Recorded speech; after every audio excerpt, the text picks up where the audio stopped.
Hey, welcome to our Thursday. Yes, it's definitely Thursday today. Lysander build.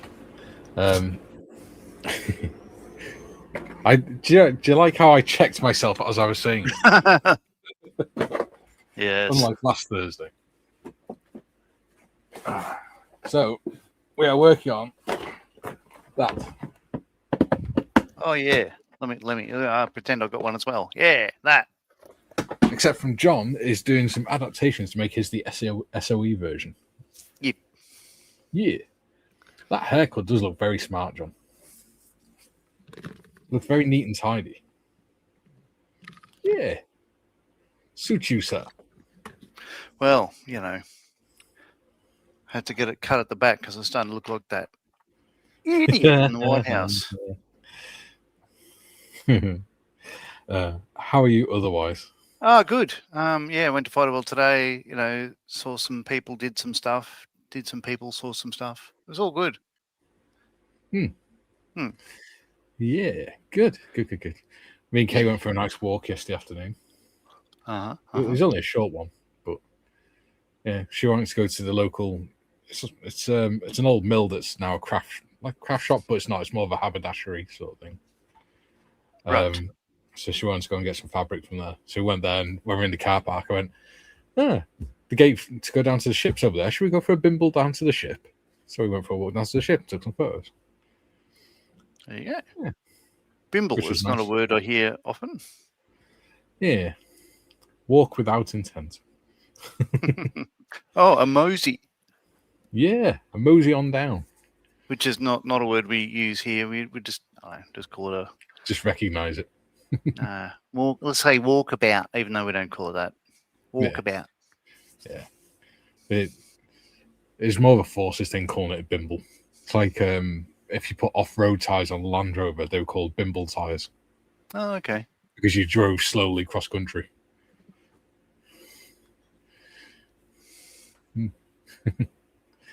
Yeah. Track waggons. nice. Yeah.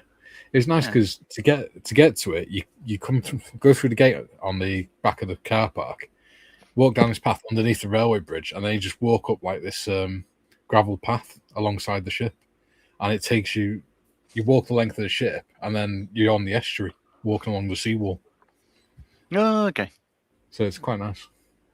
And then you can go back the way you came, and the far side of the railway bridge, there's a metal footbridge that gives you a perfect photo head on of the ship. You go over the other side of it, you can go down the other side, and then go across all the fields and everything. Mm-hmm. You end up back by us because it's only like 10-15 minute walk away from my house. Right. Yeah, it's quite nice.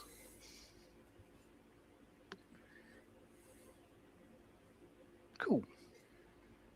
You all right? Yeah. I'm just looking at the wooden planking, just thinking, oh, is that right? But yes, it is.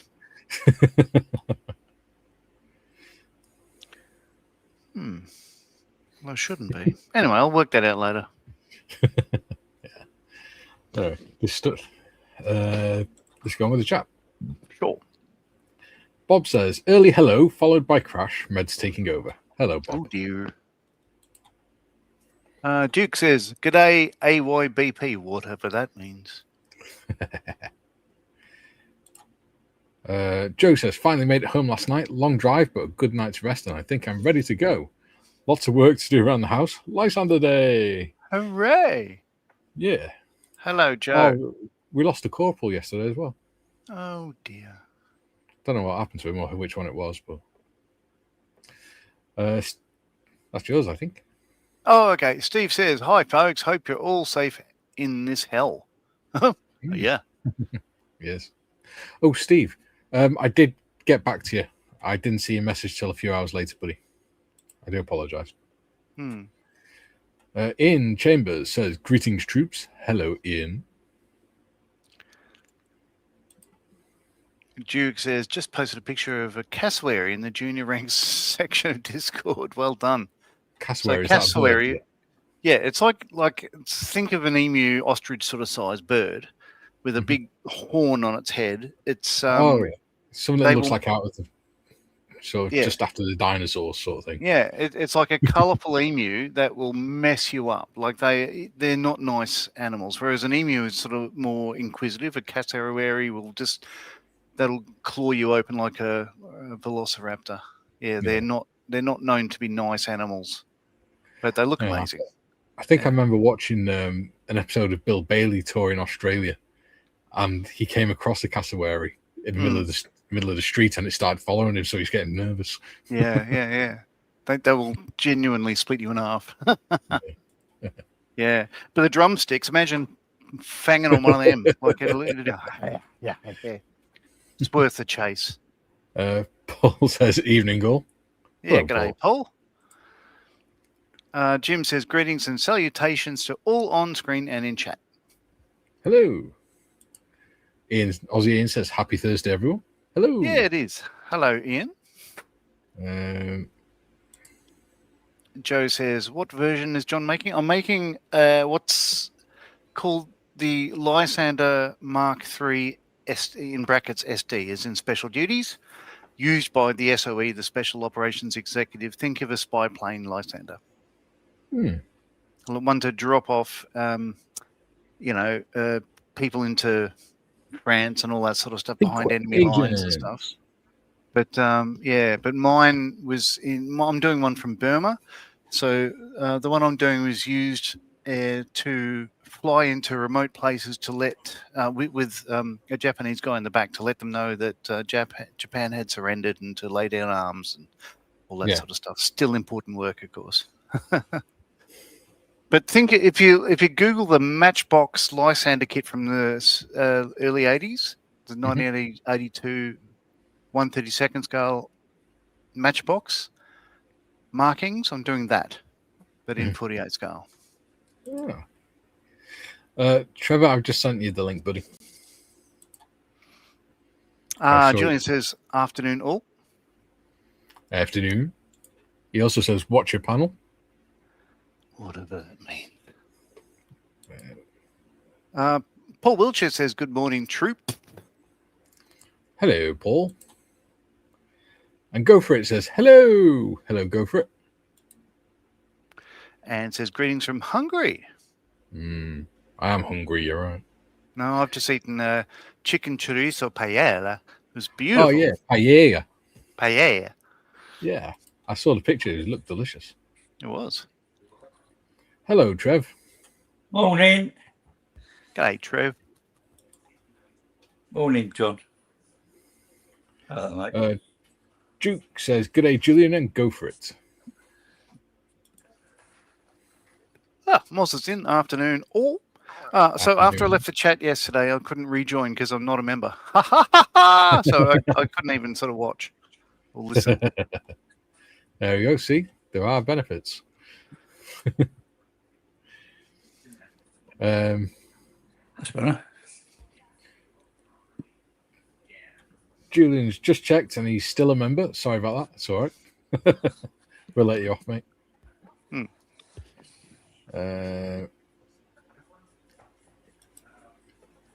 Julian. And he says, "Afternoon, Trevor." Yeah, as does. Good afternoon. Good day, Trevor, Duke. Paul says, "I hope you liked my photos while out on my adventures." Yeah, nice. He even put a selfie up. Oh, what's that in the Discord? Is that? Yeah. Oh, let's have a look. With his rather fine beard. Ew. Yes. As if there's any other type. I know, right? No such thing as a bad beard. That's it for chat so far. Hooray.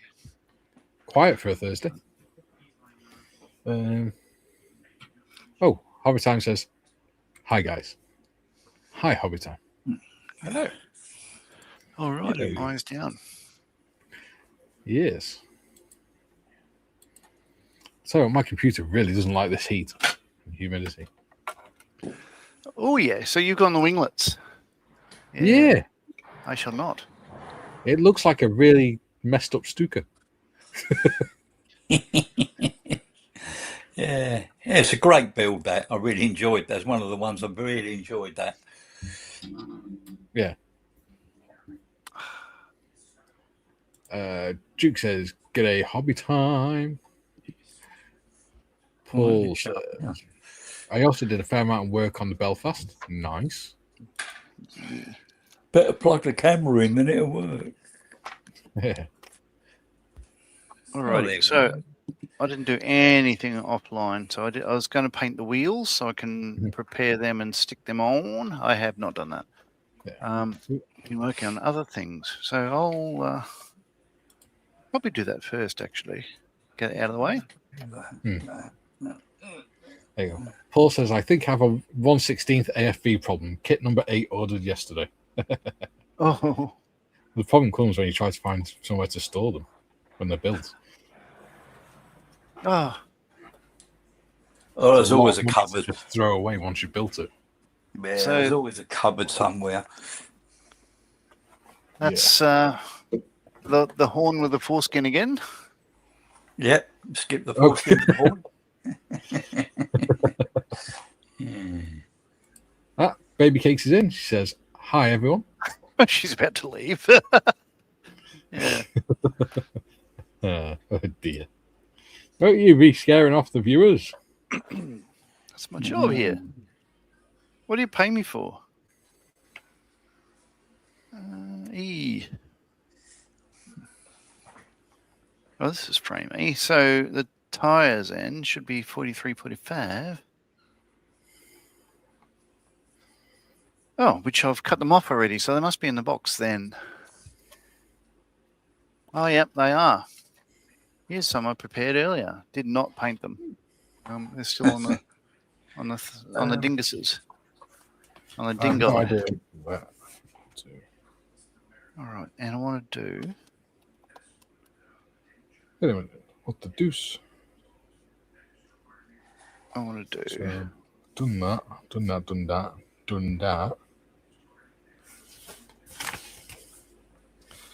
Done all that.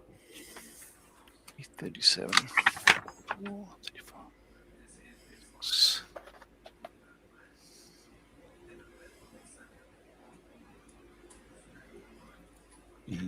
Do. Oh, I don't think. Oh, that makes things easier. I don't need to put the mud guards on the spats, wheel guards. Oh, you're not putting them on? No, because I'm doing scheme B, and you only put them on for scheme A. Right. That makes things easier. What did I do?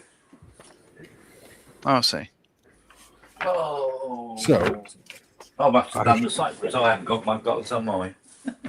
yeah, Yeah. So I'm not putting mine on either because I figure, apart from the drawings for mine saying, "Oh no, this is saying they're fitted," but in reality they're not going to be fitted because there would have been a lot of mud, I think, in Burma, and Yes.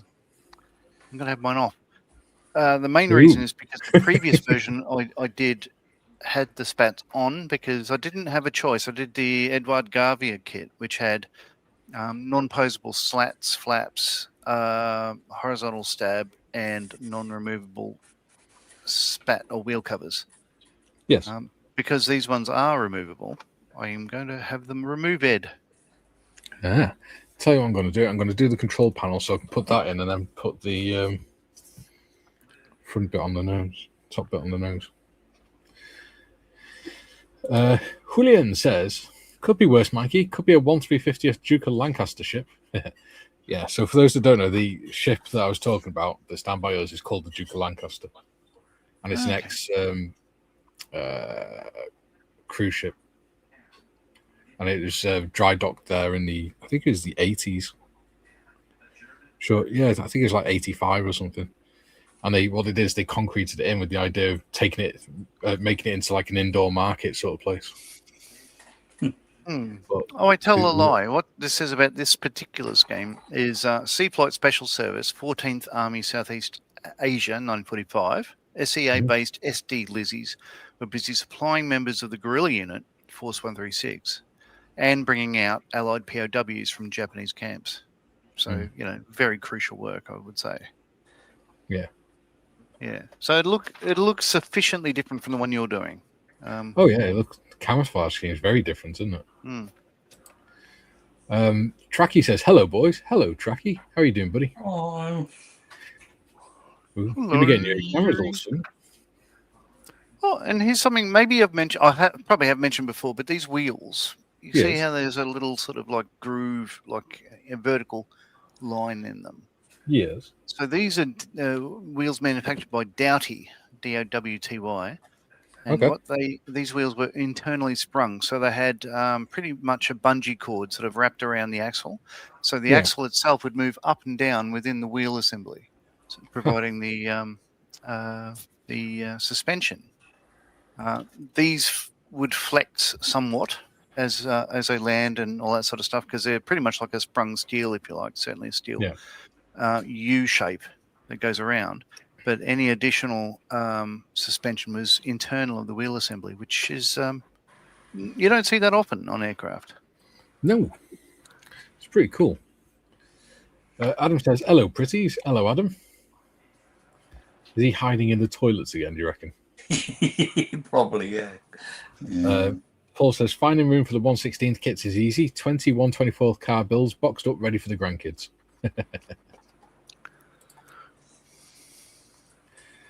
Paul says, "Mikey, you could do several models of the Duke of Lancaster with different schemes and do a timeline build." You could. Yeah. Because when it was first docked, it was, I think it was Stannard line, maybe? Or it could be a P&O ship. So it had a black hull with white superstructure and everything.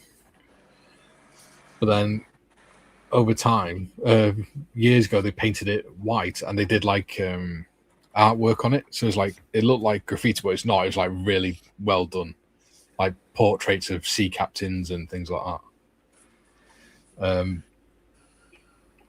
And then a few years ago, they decided to try and repaint it to its original scheme, but instead they just painted it all black, and then the top white. So one side of it is entirely black, and I think they've done that because of where it is. When at sunset, the sun goes behind it, so it makes a really nice silhouette picture. So I think they've painted the entire one side to sort of help with that for people taking photos and stuff.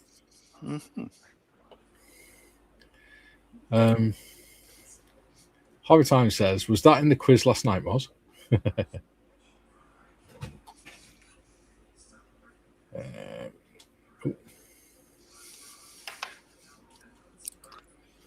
Duke says, "The last fatality from a cassowary was in the 1980s. It was a pet in America who got a bit grumpy one day." That's why you're not actually meant to export them. However the hell did that get to America? Sprue says, "Hi, Poppets." Hello, Sprue. How you doing, buddy? Adam's just making a cup of tea. Hopefully not in the toilets. Paul Price says, "Yes, James, watch the AH Andy's Hobby Headquarters review. I will add it to the list." Ah, there you go. Oh, yeah, that's his new dual model kit, isn't it? Yeah, it looks quite nice. And he's done it in 1/32 scale this time instead of that silly 1/16. Yeah. Sprue says, "Are we all keeping hydrated?" Yes. Yes. Got my bottle of water. Must be good. I see Jabland are doing a tank promotion as well, aren't they? Yes. I believe so. Oh, okay. I'm going to do a bit of advertising. So, I next don't know month, about that. Oh, I think the copyright. Next month, Hobbyco. I'll Google all the information and then get back to y'all. I've got a big blob of black primer on my thumb somewhere. Yeah. Gosh darn it. Gosh darn it. There we go. Okay, so this is it. So Hobbyco next month are doing a Battle of the Builds Birds of Prey thing. Ooh. Right. So the deals that it starts in 5 days, 2 hours, 37 minutes, and 40 seconds. Okay. Now, Hobbyco's Battle of the Builds is back, and this year the skies are the battlefield. The Birds of Prey Military Aircraft Edition pits Australian finest modelers against each other in a war of paint, patience, craftsmanship. Build, submit, and dominate. Open to all Australians. Yes, I know that we've got some foreign types here. And yes, you're still welcome. We do like multiculturalism, even people from Wales. Any Australian resident can enter. 2 age brackets, teens and opens. Both keep the fight fair across all experience levels. The community decides. Entries go live on Hobbyco's Facebook and Instagram. Likes, comments, shares from the public determine the people's choice winners. Tamiya kits only. Only official Tamiya military aircraft kits. Builds must be brand new from 2026 and not submitted to any other competition. That is, new builds. Start in a couple of days. Start first of the next month. And the experts judge the rest. Hobbyco's crews pick the Hobbyco's Choice Awards, and Big Mike himself, who's the general manager now retired, handpicks the grand prize winner from every entry across every division. So if you want to learn more, go to hobbyco.com.au and get building any Tamiya aircraft kit. You're not going to hate it. Nice. Get into it. Yeah. There we go. So that was a unpaid advertisement for Hobbyco. Yeah. Australia's premier hobby store. And yes, it sounds like I'm sucking up to them. It's just because they've been wonderful to me. So yes, I'll do that. And because you're now their bitch. Yeah, well, basically.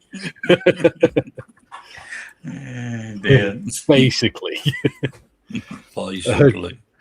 Julie says the Duke of Lancaster ship was originally made by British Railways. Well, of course, that's obvious. A train company built a ship. Slight sarcasm might have been employed in this comment. Yes.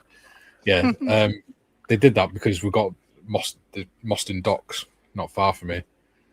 So people get the train from either Holyhead or from Chester down to Mostyn docks and then get on the ferry over to Ireland or whatever. Get on the ship to Ireland or go off to America and stuff. Sprue says, hello to you all. I can't be asked to type so many names. It's too hot. I like it. Julie says, so why I say hi all and watch this panel, Sprue covers everyone. There we go.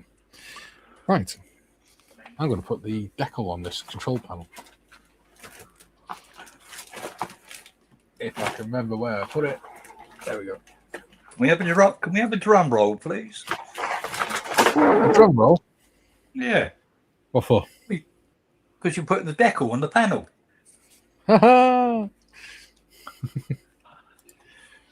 Dorcosaurus says, good morning, people. Good morning, Dorcosaurus.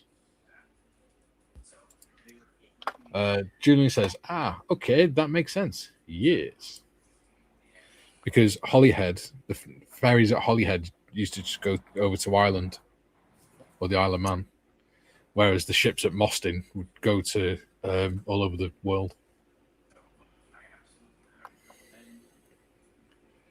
Yeah, Holyhead, is that no? They still go out of Holyhead to Ireland, don't they? Or is that the one that they've stopped using? No, they still go from Holyhead to Ireland. That's it. Yeah, there's one. I think they stopped going, didn't they? Mostyn. They stopped going. They stopped going to Mostyn. They still do a lot of commercial, industrial ships and things like that. Yeah, but they it's not very often anymore because they tried to bring a ferry in a few years ago and the captain ran it aground. So you're not bringing them in anymore. Must have been a New Zealand captain, or rather a British captain in a New Zealand ship. Oh, yeah, there we go. Because she was from the Royal Navy, and then she transferred over, and now she's looking at prison. Pity. Wait Rose says, afternoon troops. Hello, Gary Lar. Good Don't afternoon, forget, people, Gary. those who are a member of Gary's channel, we have the members club tonight at 8 o'clock. So do look out for the link from Gary. Which is what, 5 a.m. Australian time? Years. Yeah. It's too early. Even for you, that's too early to start drinking. Gary. Oh, I'd love to join, but 5 o'clock. You're still nursing the hangover from the night before. Oh, you mean the one from last week? Yeah. we won't talk about that one. No. That's a whole week's worth of regret right there. No, I haven't really regretted it. Just that it was reposted, but I still feel that way. Joe says, Mikey, you said we lost a corporal. Does this mean some of us moved up in seniority? Do I get better days off and vacation time? Asking for a friend. No. It's not dead man's boots in this channel. Okay. Does it not tell you then, Mikey, who you lose and who you don't? It tells me who's a member and what level. But the problem is, because there was 37 members, 27 of which were corporals, it's hard for me to remember everyone who was a corporal. So when one person goes, unless it's someone I speak to a lot, I don't know without going through them and checking them against the list.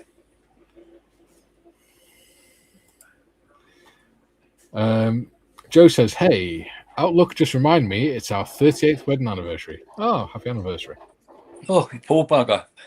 Yeah. Well, sorry for you. Your wife does realise that a life sentence was only 25, right? I know. Yeah. TBG says, afternoon, his weight rosiness. Duke's saying, ha ha ha, Joe, happy anniversary to you both. Paul saying, well done, Joe. Yeah. Joe says, thank you, Paul. Fun times. And Paul says, I'm on Moz Model stream tonight. I could do an hour of Gary stuff and an hour of Moz stream. It's up to you, buddy. At the end of the day, you're paying for the memberships, so it's up to you whether you want to participate in the benefits of having the membership or if you just want to pay money towards the channel. Unfortunately, Thursday nights, I have to go drinking. Yeah, that's what we're doing tonight. It's a live stream with Gary, of course we're drinking. Oh, yeah, unfortunately, I have to go and entertain other people. Well, not entertain them, but... Again, that's what we're doing tonight. Or hopefully, anyway. So I phone up all the members of the club and say, I'm not coming in tonight because I'm drinking with Gary and Mikey. Yeah. I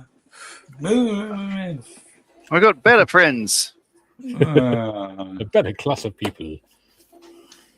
Yeah, thinking about retiring. Well, the lease on the club runs out in March next year. Yeah. I'm seriously thinking about whether I want to carry on or not after doing God knows how many years. Yeah. Paul says, happy anniversary to Joe and Mrs. Joe. Yeah. Club had to go. Sorry.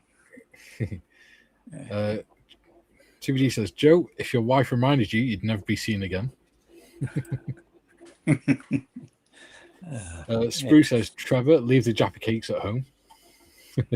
Oh, yes. Yeah. No, I haven't got any. She hasn't bought. Oh, she's going shopping tonight, isn't she? Right. Jim's getting a little bit political, which is unusual for Jim. He says, Trevor, very kind of you to paint a figure that so closely resembles our president. I think this one's better looking, to be honest. Wow. So the views expressed by Jim are, in fact, the views of the rest of this channel. Paul says, I'm saying that. No, Paul says, I have a fresh batch of Spitfire in the fridge. I will open them later. Oh, they're delicious. Nice beer, that. Yeah, Spitfire. Very nice. A Kentish ale. Yeah. Oh, yay. I've got some more flavoured stouts. Yay. That'll upset Nick.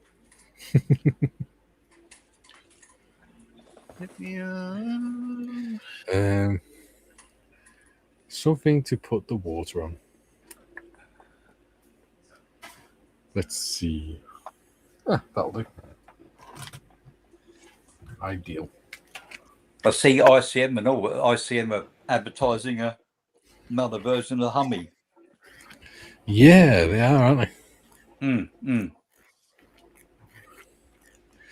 know whether I want a third one. I don't know whether I want a third one or not. Ooh, Jerry's Models in. Hello, Jerry's Models. Jerry's Models. Welcome to the channel. He says, hello all. Hello. Hello. Thank you for joining. Joe says, I bought no gift for her. Let me look through my stash. No, not that one. I need that one for the Sherman build. Damn it. He'll have to look through his magazine collection under the bed.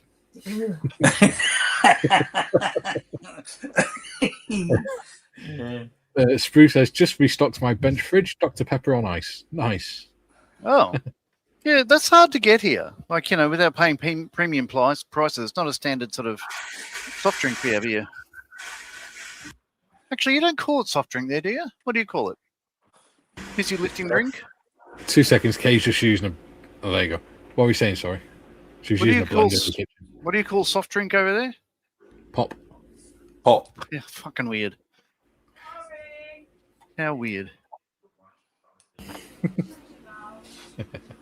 Bunch of throwbacks, you lot. Yeah. Julian says, well, the figure is an Ovid Trevor and is orange-ish. Probably got a higher IQ too. Self squirrel.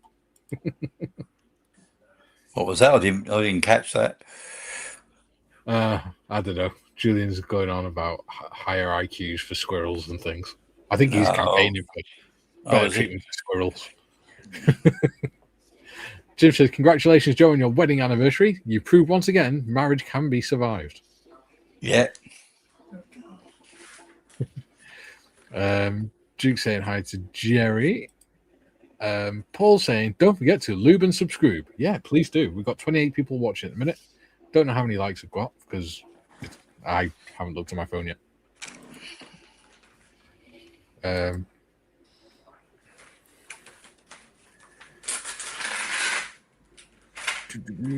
Joe says, in the States, we call soft drinks pop back in the 40s and 50s. Yeah. We still do. Yeah. It's just a weird distinction between pop and juice.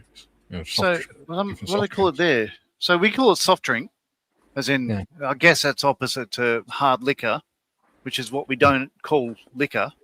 We just call it spirits. Yeah. But, what do they call it there? Soda, I think. Yeah, in America they call it soda, but we've got, we don't call it soft drinks because soft drinks encompasses pop and juice and cordial and things like that. Oh, anything without alcohol? Yes. And non-fizzy. Yeah, so pop is a subcategory of soft more alcohol and get rid of that problem. I agree. There's far too much blood in our alcohol systems. Julie says, Joe, get her a spa date and tell her the correct pronunciation is spade. Spa day. Spruce says, who you calling a throwback, you didgeridoo? Oi! Oi! Paul says, this year I've been married 12 years. Nice. There's no We've been point married 11 years this year. Casting all those dispersions all around.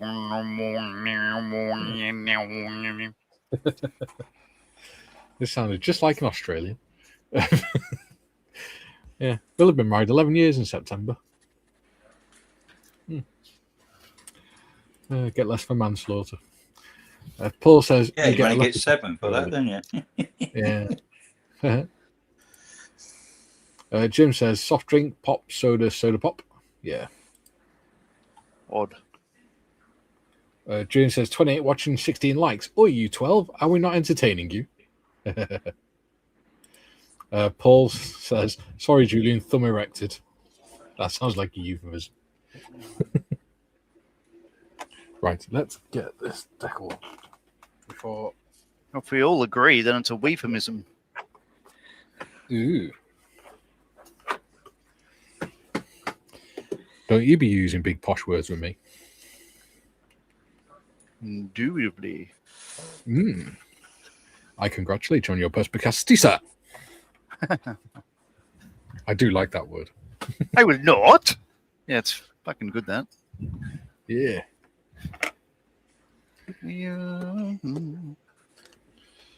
Oh, yeah. There you go.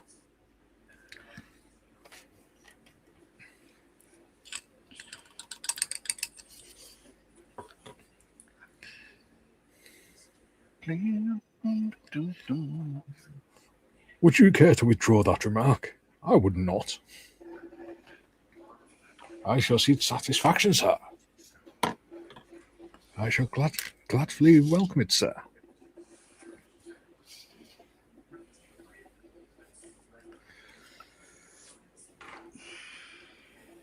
My life is in your debt, Hornblower.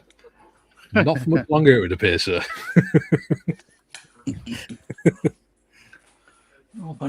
We've only been together 51 years. Bloody hell. Yeah, 51 years. A couple of weeks ago. Wow.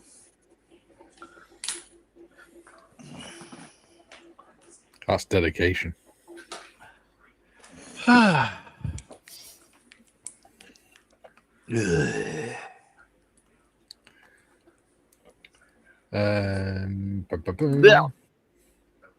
That's crap. Let's clean that needle up. Jay says, what do you call an Australian woodwind musical instrument that doesn't work? A didgeridoo. Spruce says, Trevor, did you print that figure yourself? No, you bought that one, didn't you? No, it's a X Plus models kit. Yeah. Jerry says, we have heat wave here in Ireland. We're suffering. Yeah, same here, mate. In this room, it's about 27.5 degrees at the minute. It feels a bit colder today, unless it's me. Yeah, I think it's because there's more of a breeze. Yeah. Yeah. I was cold today. I went to Fighter World. I had to come back home and grab my jacket to head back there because it was like 15 degrees, and I was actually, one of those hands in pocket days. So yeah, we're in the throes of winter here. Nice. Lovely day. It's so clear, but a bit on the cold side. See, much like the Irish, us Welsh, we struggle with summer. We struggle with the 2 weeks a year that we get of sunshine. Far too used to the rain.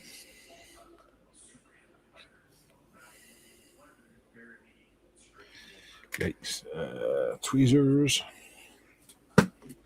I'll get to the comments in a second, people. So let me sort this.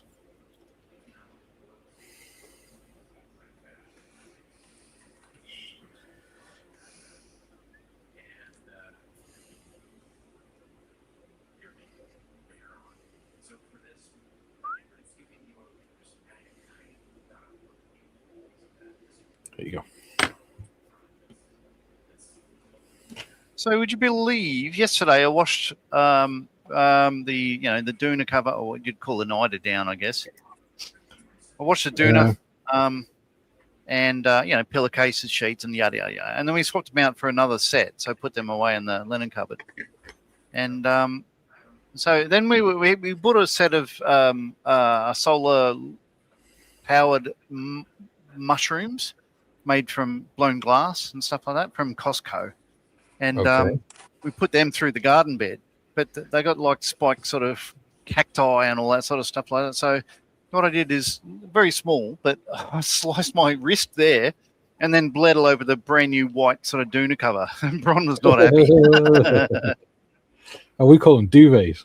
Duvet. Yeah, or duvet. Righto. No, it's a Duna. Yeah. Bloody Duna. Get it right. A Duna Matata. A Duna Matata, yeah. Australian for no worries. It means no splurry. Yeah. Oh dear. Means no claret for the rest of your days. It's where the blood sprays. Right. Need to wash the rest of this out. Oh, that's what happened. I used the wrong thinner to clean out the airbrush because I swapped over to the Vallejo, but I use the lacquer thinner. Let's give that another clean then because it'll need it. You see, I went full Australian then. There you go. She'll be right here. G'day. Okay. John's lost Paint and whatnot. We've broken John. Spruce says, what do you call a boomerang that won't come back? A stick. Haven't heard that before. Yeah. June says, Jerry, I think we found the melting point of a Welshman. Yeah, so anything above 12 degrees. Yes. I think about 20 degrees is about the perfect temperature for me. Really? Yeah. I think a perfect day is 24, I'd say. Sunshine, bloody beautiful. See, the problem is, because we've got fibromyalgia, people with fibromyalgia can't regulate their body temperature properly. So once they start getting hot, the body just can't regulate itself. So they just get hotter and hotter. Oh, is that the condition that makes Poms whinge all the time, is it? No. Oh. That's pomegranate. Spruce says, we are in the red zone. Yeah. The white zone is for loading and unloading only. Well, the red zone is where it's about 40, heading up to 40 degrees Celsius in the UK. Trevor says, Joe says, Trevor, it's easy, isn't it? Happy wife, happy life, they say. She does tell her sisters that I'm special. I wonder what she means. Yeah. Jim says, a moderate 16 degrees C in the early Thursday morning of the Chicagoland area. Nice. Lovely. And I appreciate you continuing to tune in. We do. Duke says, one of my daughters flew back to Melbourne, then drove to Shepparton from Hamilton Island yesterday. It was raining and 22 degrees here and 10 degrees in Shepparton. Not looking forward to going home. Oh, you'll be right, mate. Export light, mate. Drink it all night, mate. Export light. June says, elderly couple on TV asked the secret of happy marriage. He said, the secret is 2 words. Yes, dear. That's it, yeah. Well, yeah. The man always has the last word. Yes, dear. Yeah. Yeah. See, before I was getting married, I asked my granddad for advice for his marriage because he's been married 50 odd years. And he said, the best piece of advice I can give you is always go to bed on an argument. And my mind went, Granddad! And he was like, no, I don't mean it like that. He said, they say don't go to sleep on an argument. He said, but you should, because it gives you a chance to calm down. And by the time you get to the morning, if you're still angry, then you know it's something to talk about. If you're not, then it's not worth bothering about. He said, you need to give yourself time to sort of breathe and calm down before you start arguing and things. Oh, all righty. Sitting down on the bench again. Let's change the camera after he plugs the bastard in. That's what that cable is. Jim says, you had my attention for a brief moment when you said mushrooms. My mind went to hallucinogenic type from the early days. Early days. Jim was a bit of a rebel then, I see. Yeah. Magic mushrooms. Early days. He means April. Joe says, hey, go for it. My wife's nephew is from Budapest. He became a US citizen several years ago. Fine young man. A knucklehead, LSU Tiger, but oh well. LSU Tiger? What? I don't know what that is. What is an LSU Tiger, please? Oh, my God. Football. Paul says it's currently 37 degrees Celsius there. Oh, God. Yeah, that's getting, you're getting a bit of...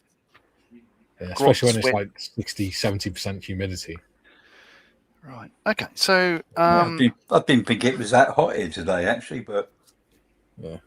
So I've painted the wheels. I'll let them dry. So what I'll do, I'm not fitting a pilot or guns because I'm doing the SOE version. So I could jump the transparencies glazing, but I won't. I'll jump straight to the wings and fit them. Why do I need to drill them out? Step 117. What's that for? Oh, what's that for? Oh, for radio. Okay, let's do that. I'll do one of them. I'll make the wingers, and I think I'm going to have the slats deployed. Ew. Actually, on these aircraft, they're not called slats; they're called slots. Yeah, there you go. Paul says, "Oh, just read that. Julian says, "Oi, less of the wee, Mikey. I haven't broken John. He was like that when I got here." So true. Jim says, "If you're going to load or unload, do it in the white zone. You'll find it's a way of life." Well done, Jim. He's quoting Frank Zappa there from Joe's Garage. Paul says, "Is Shepperton in Australia named after Shepperton in England?" Oh, probably. Yeah. We're not really original here, are we? So anything it's the same in America, isn't it? Anything that doesn't sound like Caboolture, Wagga Wagga Woy Woy, and Ingawallop, Gunda, all that sort of stuff that clearly isn't English, then yeah, generally it comes from the UK.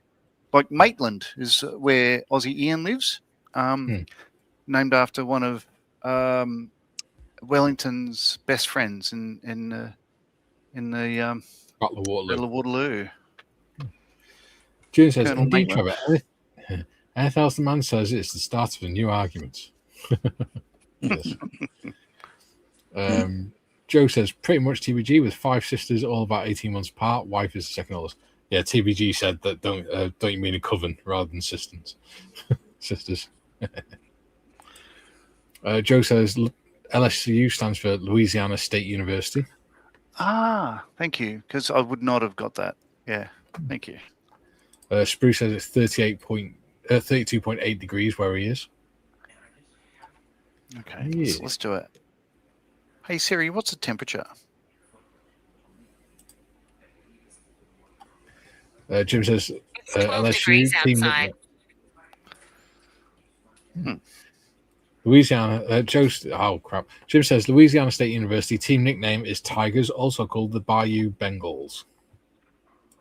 Yeah, there you go. Gino says, "Hello, Mikey, John, and Trevor, and to all in the chat. Hello." Hello. How are you doing, Gino? So what's funny about university teams called the Tigers? Yes. If I look up let's see, this RAF to OCU, RAAF, who OCU Tiger. All right. Now comes up with this. Right. So this is one of the planes that I used to work on, right? So if I zoom in there, you'll see it's got a tiger head there. Yes. Righto. So let's do another Google, and I'll get back to you in a moment. Okay.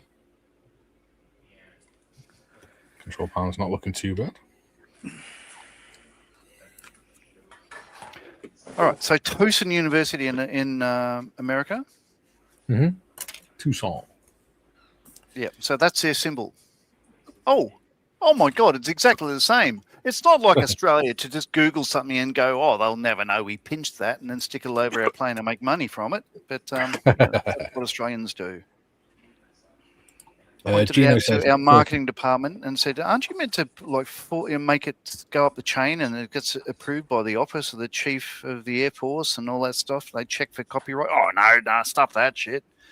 Yeah, so what I should do is get on to Towson University and say sue the crap out of the Royal Australian Air Force because they're a bunch of pricks.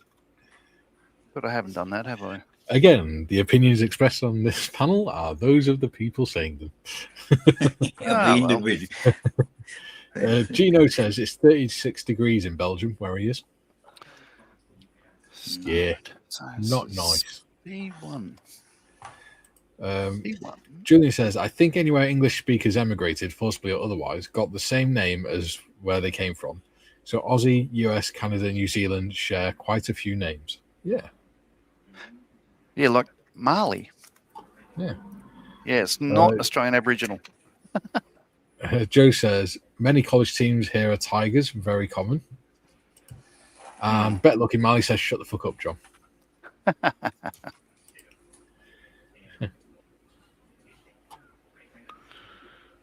Probably comes from a £1 pom.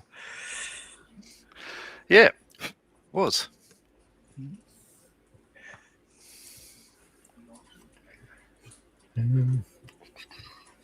There we go. So I reckon I'll have radios fitted to this because why not? But I'm trying to work out what the part in step 115 is. That thing there. I'm not familiar with that. 115. Whether I drew holes for it now. I can't see what that is.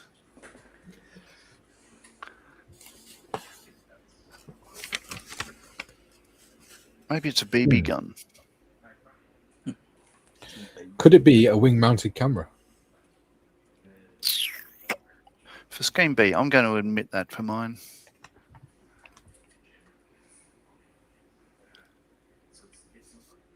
Looks like it might be a camera of some sort or something. Yeah. I just keep thinking, it's what Zurg shoots, like those little Nerf darts in Toy Story 2 when he's having a go at Buzz Lightyear. I am your father. Duke says, no, John, that'll come out of my tax money. I don't want to pay for that. Jim says, El Tigre. That's the nickname I earned amongst the Hispanic ladies I used to work with. Not. Joe says, not only the better looking Marley, but the most intelligent. Oh, whoa. Whoa. Wow. Well, that was a bit of a burn, wasn't it? Well, yeah.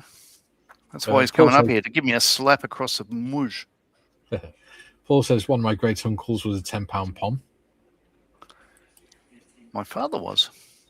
And TBG says, it's a gun camera. There you go. Ah. Makes sense. Again, for those who don't know, these had 2 303 guns, one in each wheel spat, and that's what that hole is there. Yeah. So they're fitted above the wheel assembly. Yeah. Yeah. And what's really interesting is the belt mechanism for the ammunition goes down from the cabin down these legs. So it's actually, a really good thought out aircraft. Lovely jubbly.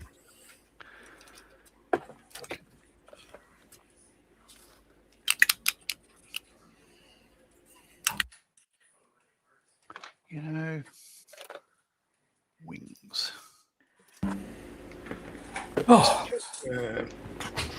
Start new builds tomorrow.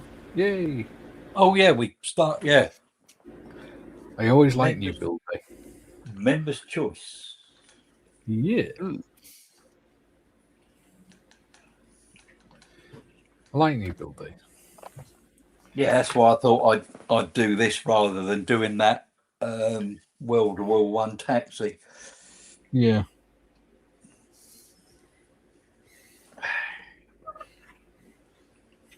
I think it's because I like the building stage. Well, not like the painting stage. Joe says, I want to do some research on reconnaissance planes and maybe build a couple, especially the ones used during the Battle of the Bulge. Pretty interesting. 2G says, have either of you got the Wing Leader book on the Lizzie? No, I should get it because it is actually one of my favorite aircraft, so I really should get it, hey? And again, Paul thinking, shut the fuck up, John. I'm sure he's not. You're getting to see Paul. Is it this weekend? Yeah. You're coming up for a burger and a beer. Nice.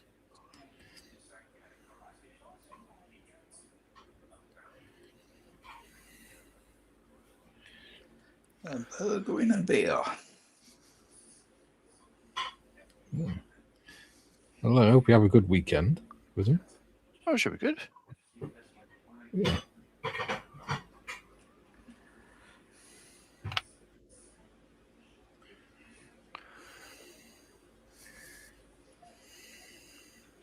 Ooh.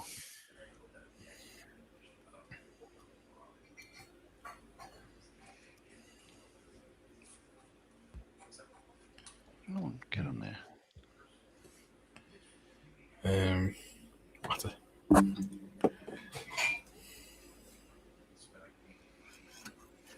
I'll tell you what, this is a really nice kit. It is, isn't it? It goes together really well. Yeah. So the wing slots are deployed, which is awesome. As I mentioned, the Garvey kit has nowhere near the detail on the upper wing or lower wing, for that matter. But it comes up well. So what I'll do before we finish this build is go and grab the other one that I've built from the frontline cabinet, and I'll do a comparison at the end of them, how they've turned out, because this would have to be nicer. The other kit has a lot more PE, and it was a lot of fun. But yeah, this is just, it's got all the things that make the Lysander unique as posable or otherwise.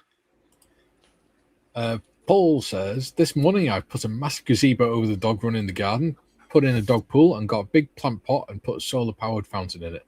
Nice. I'm sure the dog will love that. Or the kids, whichever. Just make it into a run for the kids to go up and down. Well, maybe it's a run for the Belfast. What he could do is get tarpaulin, put that along the run, put some load of washing up liquid and water on it, and make it into a slip and slide for the kids. You're an ideas man. Yeah.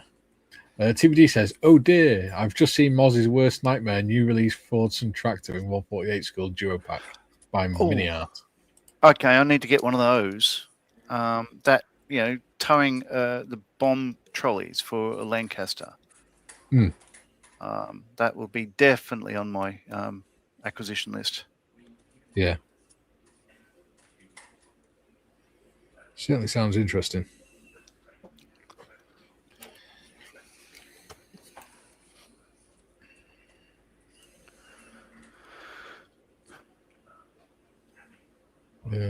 That's close enough, I think. Yeah. Not with that attitude.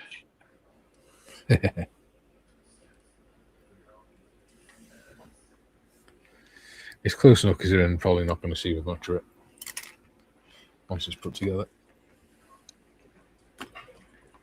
So it's the top of the hour. We've got 21 people watching and 19 likes. Yay. We've sad that we lost 10 people, but yay.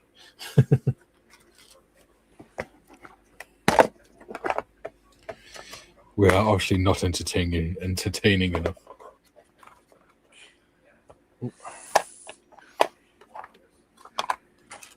Oh, right. What the hell is that? Oh, that's the back of a seat.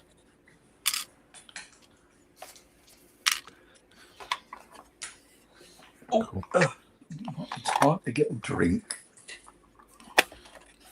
Good idea, Trevor. Yeah. Jim's put a link into Workbench Hobbies channel. I don't know that one. No, I haven't heard of that. Oh, no, it's Clayton Ockerby down in Australia, down in Sydney. He's an amazing modeler. Yeah. And a great supporter. He was live on the 48 and 48 with us for most of the Sunday and half of the Saturday. Yeah. On the Australian stream, along with Stuart Rolfe, a.k.a. Black Hat Skull Models. Yes. So, yes, Workbench Hobbies. Seek him out. Like, he's a very, very good modeler and a hell of a nice guy. Paul says, the only problem, John, is it comes in more pieces than the real thing. Paul, guys, if you want to see a fantastic thunderstorm display, I recommend coming to Eastbourne, East Sussex, and stand on top of Beachy Head, where you get to see them coming in over the sea. Nice. Sounds right. Jim, link posted in for a great modeler and a great person. Check it out when you can. Thank you. There you go. So, yeah, Jim said it in less words than I did. Well done. Why does that not surprise me?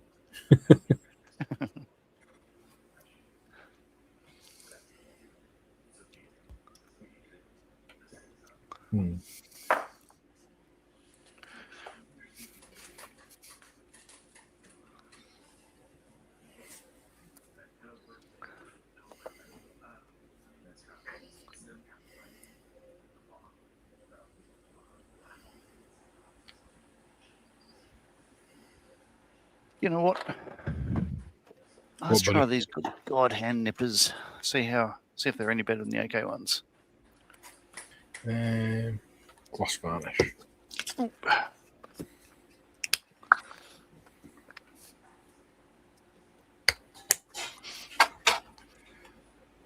Duke says, ballpark music in my head. Huh. I watch all the Workbench Hobbies builds. He is amazing. Oh my God. Matthew Zane says, hello everyone, sorry I'm late. Feel really fuzzy headed today. Too damn hot again. No sleep. That's not good, mate. Make sure you stay hydrated. Wow. Oh, these are amazing.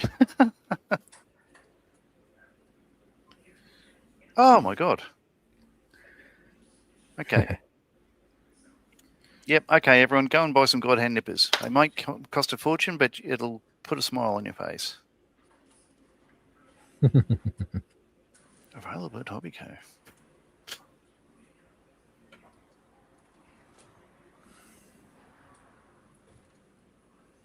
Wow.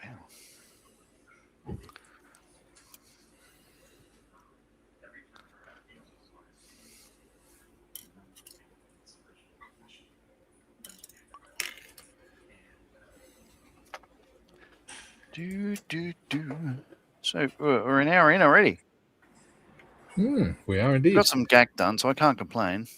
You know, at the booth, stepped away. Paul says, I'm in the doghouse. I've had my wife's chocolate bar.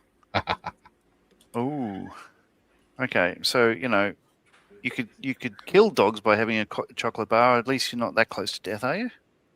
Here's $1 million question: what chocolate bar was it? Answers in the comments. And I'll let you know whether it was forgivable or not.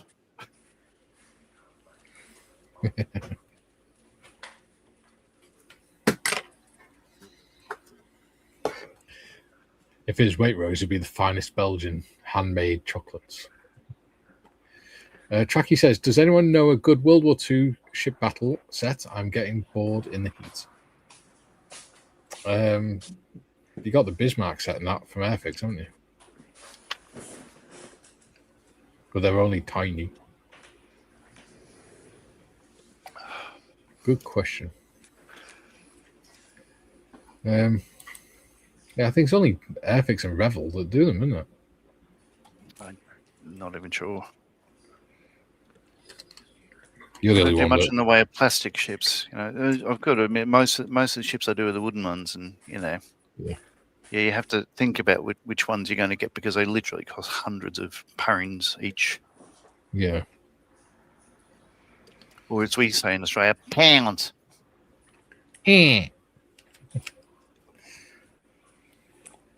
Or dollary doos.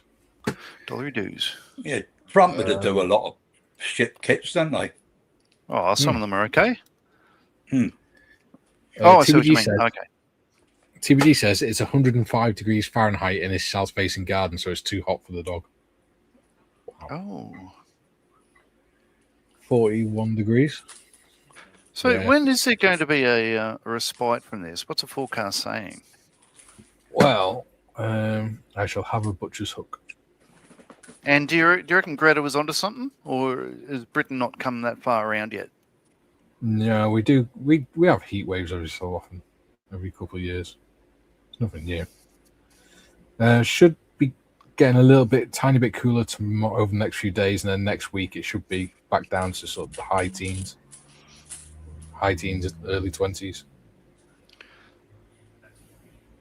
Interesting wing. Apparently, it's supposed to be a thunderstorm here tomorrow, which will really impress Kaylee because she's frightened of thunder and lightning. Oh, very, very frightening. Yeah. Whereas I find them quite entertaining. Oh, they're wonderful to watch, but only if you are safe. And, our first night in this Newcastle, the new Newcastle, as opposed to the old Newcastle, was sitting in the fifth floor of a hotel. Because we had, until our married quarter was ready, we were in a hotel for about 3 days. Yeah. And it was, a hell of a thunderstorm over Newcastle. It was just incredible. We just stayed out there for hours just watching the power of nature. It was just phenomenal. Yeah.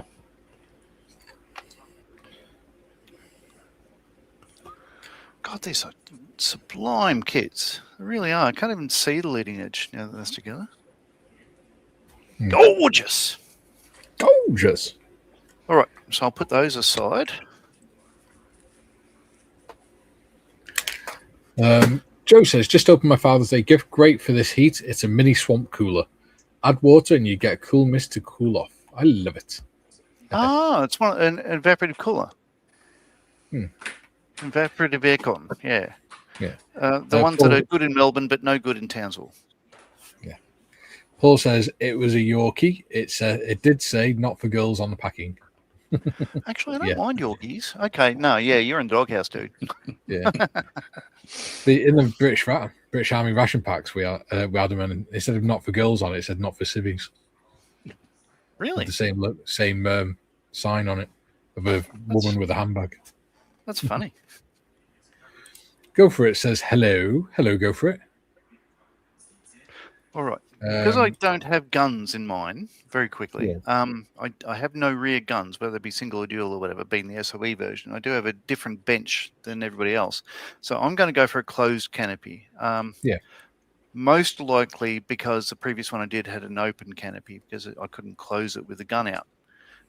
So this one, the gun on its frame it's Foster mount. In fact, it does slip under the empennage there, but this one does not have a gun, so I'm going to have a closed canopy. Yeah, just so you know. Matthew says it's 32 degrees where he is. Lovely day. Matthew says just got amber warning for thunderstorms, not a cloud in the sky. TVG says same here. And Jim says, take heart, people of the British Isles. We in the Midwest shall be returned to our usual pattern of extreme heat and humidity come this weekend. Yeah, don't envy you. Yeah. TVG says, Nodge, those wings go on the top of the fuselage, not the spats. Oh, thank God you're here. And Ian Chambers says, one weather report says, I saw, has now said that the summer of 76 is now not even in the top 5 hottest summers. Yeah. Matthew says, in 76, I was 3 years old. I remember my mum cutting my trousers to make them into shorts. Wow.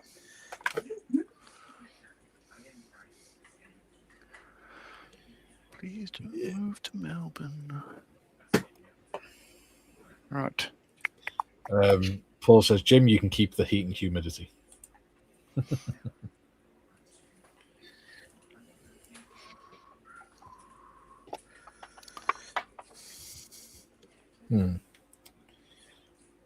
Oh my God, I tell you what, these goddamn things are amazing.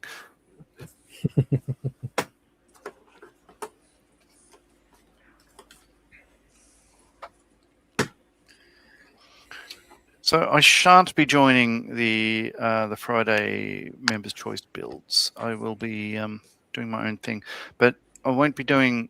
I want to start the Bentley, but I won't be doing it on a Friday because I'd have to sort of like put it aside. I want to actually proceed with it and progress at my own rate and speed. Well, you can do doing it separately. Yeah. You do what you want, mate. You don't have to do the members' choice thing on it. Oh, no. If you want to build your own kit and just do it on your own time, you can do. Yeah, But, wouldn't people on this channel want a respite from my annoying accent? Do they have an accent? Maybe. I don't know. TBG says, I remember 76 third-degree burns from black vinyl seats and the road melted. Yeah. Yeah. Our country's really not set up for heat like that. Yeah, but that's a standard day, and that's a regular Tuesday in Australia. Yeah. Like, everything in the car was designed to kill you. Like, the seat belts, the steering wheel, gear lever. Yeah, it was very, very hot. Yeah. It's no wonder they were so shirty in that Mad Max movie, because everything in the car was hot to touch. Yeah. Matthew says, why is Trevor making a model of my ex-mother-in-law? Jim says, of course, we in the US and Europe can't compare to the constant extreme heat of the Australian summer. Crikey. Oh, I've just realised I made an error. Oh, no. John made a boo-boo. So you'll see these sort of cutouts on the side of the fuselage there. Yes. If you refer back to step 29 and 31, I was meant to fill them in. Oh, dear. Yeah. What a schmozzle. I didn't do them. Oh, yeah, I did. Maybe I could just cut off the D31. Let's have a look. Yeah. What that? It's the most pointless thing ever. But...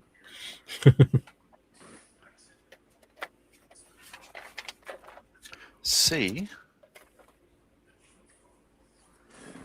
Oh, really? Dashboard. Good on now. Where's D? Does it go? D. We haven't got that bit on ours, John. No. Haven't got them slots on ours, Mikey. Yeah, we have. Have we? Yeah. Well, they at the front. There, just above the leg. D1 and D. You cut the hole and then you put another part inside it to blank it out for some stupid reason. I don't even know what they would be. You know what? I'm going to leave them open because no one will ever know. No, I don't bloody know. What'll I do? Yeah. Oh, yeah, I'll see, yeah. Duke says we used to get branded whenever we used to put our seatbelts on. Ha ha ha. Oh, you're not wrong. Yeah, some people have tattoos. I have XB Falcon scars. Yeah. Matthew says, Marley, alert has melted in the heat.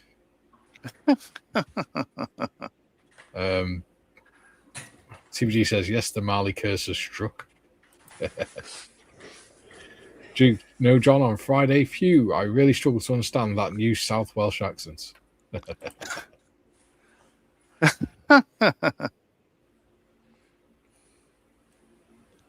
Yeah. Fair enough. Hamilton Island sounds like a nice place. Haven't been... Oh, no, I have been there. We did a rescue one time for a herc, yeah. Good God. Lovely. Hmm.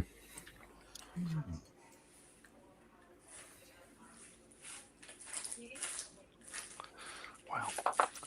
Please don't move to Melbourne. So I need to, before I put in my windscreen, I believe I need to put in compass or something or other. Do I? I need to double check. Let's go back. Because, hate missing things. Well, there you go, John. They're cooling radiators. Ah, I wonder what for. There we go. See, this is why it's good to have people like TBG on here. Yeah, missed them. Oh well. So I'll just fill them in with a bit of mangak. Oh, I mean, what do we call it? Milliput later on. Yeah, they're so narrow. Because I don't want to, like when I spray this all black, I don't want to overspray to get inside the canopy and whatnot. So I will seal them up later on. Yeah. But yeah, I simply omitted them. Yeah. I could say it was on purpose, but you can see right through me. Right through me. So would that be... Warning. Warning. This is a Marley alert. Stop what you're doing and rectify the Marley immediately. Failure to do so will result in problems later in the build and you looking like a total arse. It is funny that the start of that sounds like Malcolm. And it does, doesn't it? Then it does not sound like Malcolm. D62. Gun sight. Okay, let's put in the gun sight. TBD says the pilot.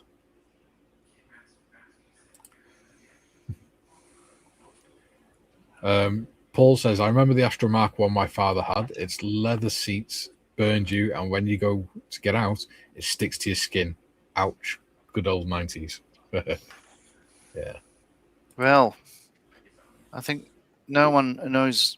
there's certain Australians that know the pain of leaving the public swimming pool,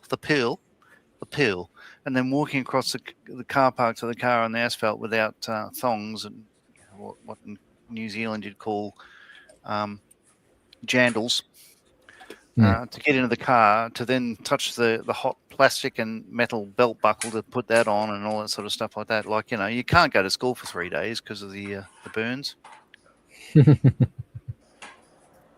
But this is all character building. Well, yeah.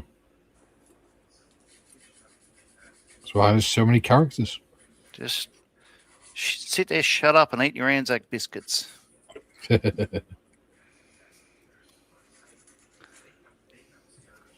let that set.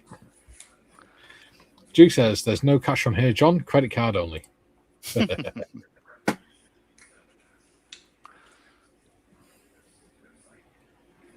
Ooh, it started to get a little bit warmer. It's getting 28 now. So, the better-looking male, if he's watching, he would remember Wendy's, not the the American sort of burger place, like not the ice cream joint that's still around. Wendy's Yum, but the Wendy's burger place. So we had one in Noble Park, which is not far up the road from where Paul and I grew up. So our parents used to take us there. Just better than McDonald's, still is. Even though I haven't had one for, years since I went back to the US. Anyway, Paul would remember the BP down the road from Eumemmering, EUMEMMERRNG.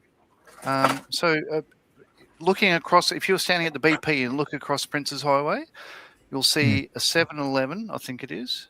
And then to the right of that, you'll see Wendy's.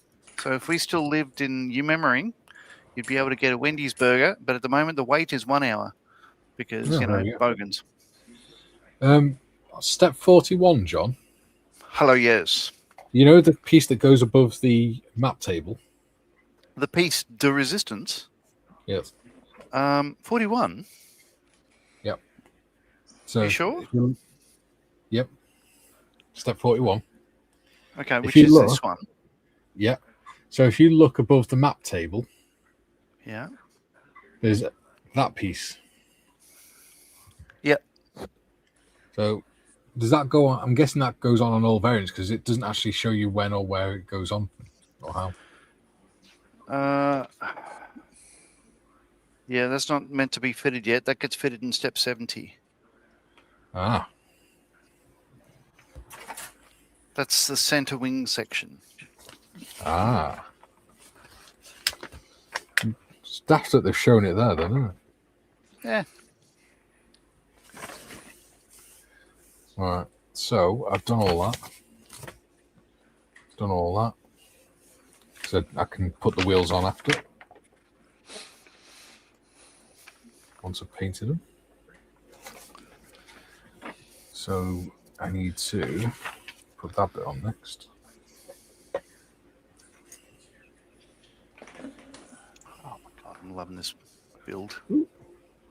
There you go. Chat's gone quiet. I know. Better looking man says, but we don't live in Eumemmering anymore, John. I'm a long way from Wendy's, and you are a long way from Sing. All right. Mm-hmm. So it'd be like an hour and a half drive for him to get to where we used to live, and it's only the other side of Melbourne. Going on with the audio. Oh. We can hear you, Trevor. I don't know why I'm telling you, because you can't hear us. What if I pause my speech and make it? I think it's locked up. I'm all right. I can see my hand moving, but yeah, it's Trevor's locked up. We can hear him, but we can't see him moving.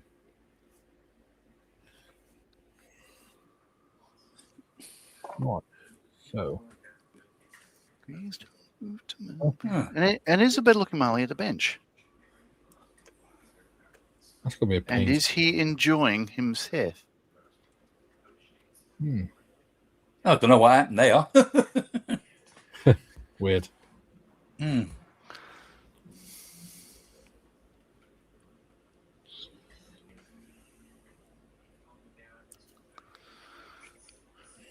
Okay. So Teddy Petter, the designer of this aircraft, or the predominant designer of this aircraft, he was a chief designer. Actually, this is one of the first aircraft that he had a hand in designing. So he wasn't the chief, but he was after everything they did after this. I think he had probably more of a hand in this than they let on. Yeah. He died in abject poverty. So the guy he designed the Welland, the Lightning, the Canberra, the Nat. So he's a very, very, he's one of Britain's top designers. Yes. His wife developed cancer later in life, and he loved her to death, if you like. So basically did everything for her, gave up in his job, walked away from it, moved to France, joined a cult, a cult that was, promising to save his wife's life. And they took all of his savings and everything else. She died in a lot of pain. Yeah. And he died of a broken heart and severe poverty within, I think, 6 months of that, or something like that. Wow. It was a terrible, terrible story. But poor guy. Oh, like all very, very smart people, from what I read in the book about him, he was a bit like, myself. And Isaac Newton and all those people, that he was probably on the spectrum.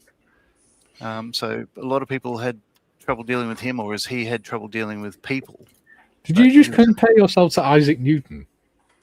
Well, you know what I mean. Like, on the spectrum is all I'm saying. I'm not saying I'm a genius. I'm saying that, oh my God, look, a squirrel. Better looking Mally says he's not at the bench.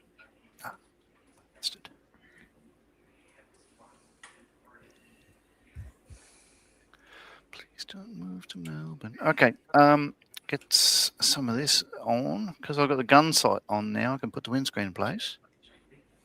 Tell you what I'll do. I'll do a what's his name? Oh, I can't remember his name. Nigel Frampton. Oh yeah. So he reckons before you put glazing on, go around the edge with a Sharpie, and it'll get rid of any sort of like light. Sort of thing like that. So yeah, let's try that. I know Pete Frampton. Yeah, the guy that couldn't talk unless he had something in his mouth. I haven't heard that album. There must be something in it, because it's one of the biggest selling albums of the 70s. Oh, he's brilliant. Well, he done as a guitarist or as a songwriter, because from what I understand, like Pete Frampton plays live. Apart from that live album, like what's he done? Done quite a lot of, But unfortunately, he doesn't come to UK anymore because he's got a bone disease. It was basically the bones sort of like, and that waste away. That's not nice. It does work. There we go. All right. Let's get a bit of gack on that.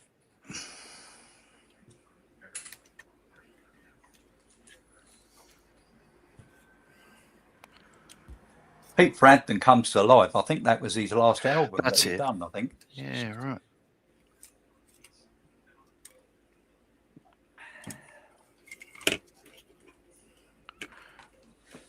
And then, that last one, Pete Frampton comes to Craigieburn. I don't think so.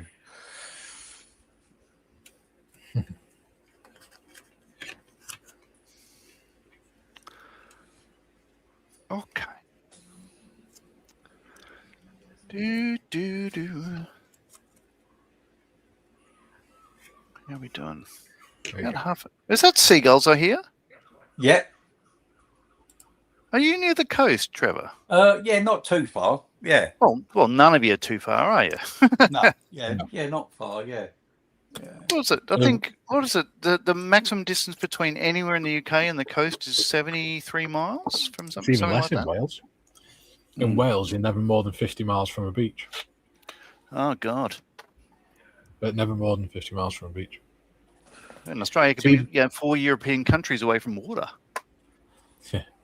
TVG says the theory of malleability.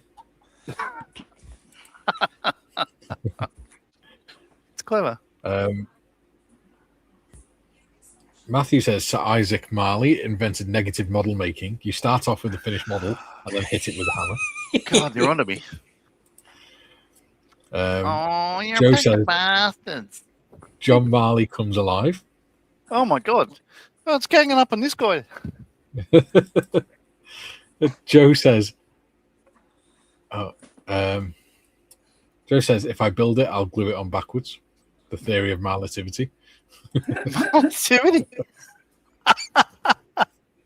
Joey says, that Lysander looks like an interesting kit. I must put it on my wish list. Yeah, it's a good kit, to be fair. It really is. Like, it's everything. It's a beautiful, beautiful kit. Like, it builds up really well, and it's a very, very interesting aircraft in itself. Yeah, I think the Special Forces, the what's that? SOE? SOE one, Airfix one comes out in about August, I think. Oh, supposed to, yeah. Yeah, and if you don't have the SOE one, you can get this at a fairly low price. The conversion set by Special Hobby, or it's actually CMK. There you go, CMK. With everything you need, plus 4 decal schemes. So that's the basis of what I'm doing. And you can Jim always agrees buy with you. Right. If you go onto Weight Rose's channel, Gary's stuff, and look in his links, he has Airfix affiliate links. If you get it through there, then he gets a little bit of financial support for his channel as well, and it doesn't cost you anything. It doesn't cost you anything. Yeah, I think you get 10% or something like that, isn't it? Yeah. See, good on you, Jim. Somebody agrees with me. Frampton Comes Alive, one of the best albums ever. Yeah. I'll give it a spin based on your recommendations. Yeah. Channel. Also look up Pete Frampton and Eric Clapton at the Royal Albert Hall. Oh, okay. Yeah. See, when I'm doing the chat's on the side of the screen, and it's a lot smaller than what it is on the screen. So I didn't see the letter A in that on the alive. So it read very differently in my head until I actually clicked on it. So I see what you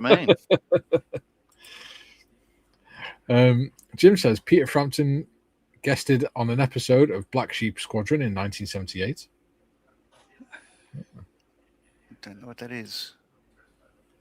Duke says Paradise Marley by Styx. Oh, one of the best albums ever. Better than Frampton Comes Alive, isn't it, Mr. Marley?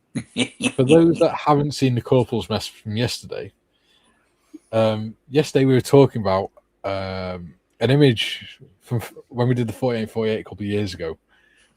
As a joke, James Skiffins asked me to blend an image of Kylie Minogue and John, and we called it Kylie Marley. And Julian found the image on Discord, on the Discord server, and he turned it into an STL file for 3D print. Unfortunately, it didn't have any underpants on. What? I've not seen that one. Kylie Marley is action. It's also Action Man. Oh my God! Duh. Oh, I've not seen that one. I actually do want to get that because that'd be funny, just for a laugh. Is it still on? Is it still on the Discord? The original picture is. I'm not sure if Julian's put it on the STL file on. TBD says the Lysander isn't. Sorry, go on. So I don't think it's one of the ones that he sent me recently, is it? Yeah, no. He only did it yesterday. Ah. TBD says the Lysander is an absolutely gorgeous kit by and not endorsed or sponsored. Yes. Well, yeah. So I'm going to say I'm neither endorsed or sponsored, but when they announced that they were doing this kit, I've been, well, the 2 times in the last, say, 5 years that I've been excited with Airfix, big announcements and stuff, when they announced the Jaguar, GR1, the Sevcat Jaguar, and this aircraft, like everything else they do, these are like 2 of my favorites. This is shot down in droves, but it is a remarkable aircraft. Like the Fuselage Stork, but this was designed to fly fast and slow. So it's a remarkable aircraft. I wouldn't mind doing the Saracen at some point, but I think I'd want to do the police version. Because there's only so much military stuff you can make before you need a break. Tell you what, every part that you offer up to the thing it goes to, it's sublime. It's just, everything is so nice. Yeah. Hobby Time says, Snap John, that's what I'm doing with my Lysander SOE CMK. Are you? There we go. Sweet. Jim says, Peter Frampton was the lead guitarist of Humble Pie. Yep. Oh. There you go. Duke says, Mr. Roo Jono. Wait Rose says, summer of 76, I was at summer camp with the CCF at RAF Cranwell. Drill competition was in battle dress. That sounds decidedly uncomfortable. Joe says, John, you haven't seen any episodes of Black Sheep Squadron? What the hell, man? Corsairs and Robert Conrad. Okay. I will literally make a note of that right now using my scale reference tool. Oh, I can't use that as a pen. It's not a pen. I shall use a pencil to make a note of that. Adam says, Brekkie time. It's a bit late for Brekkie, mate. It's 25 to 2 in the afternoon. Hobby Time says, yes, Gary, I was at Binbrook Battle Dress and the Hairy Marys were agony. Yeah. I'm glad we had the CS95s.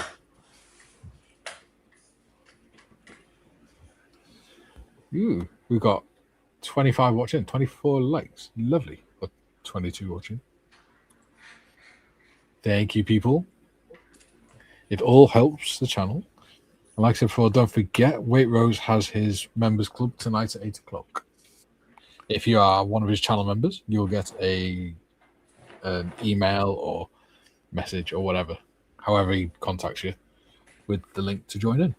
You can either join in on the panel or you can just join in chat. I was going to say, you didn't actually notice me put that on backwards just now. There we go. Let's see how that goes.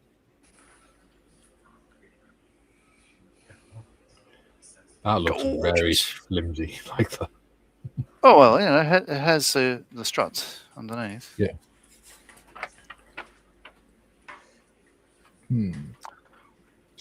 All right. I want to. I'll go and spray the center section of that in interior green. I won't change my camera. I'll just stand up and spray it, and then I can keep going. Because I got half an hour. Yeah. Oh. Matthew says, yes, spent 31 years wearing battle dress. Not fun on a hot day or doing reenactment battles carrying a blank firing Bren gun. No. They are not light. Joe says, I better get an early start on yard work if I want to catch Mr. Evans' stream. Oh my God, it's a wild Marley. With stuck on black eyebrows. Don't match the rest of his head. Yes, drawn on with Sharpies. That's it. I have 2 of them here, one for each eyebrow. Oh, wow. Still got to do the engine and everything on this. Oh, yeah. Sweet. From memory, it's either a Pegasus or a Perseus engine. I think the Mark II, I think I've mentioned before. So the Mark I, the Mark III had like rocker covers and tappets and stuff, which is why the engine cowls have little bumps all the way around. Whereas the Mark II had a sleeve valve engine, which the exhaust and inlet manifolds were not the same deal. You didn't need such a high cylinder. Yeah. So they have a shorter cylinder, and so they didn't need the bumps on the cowl. So, if you want to make a Mark II Lysander, you just change the engine cowl to get rid of the bumps. Ah.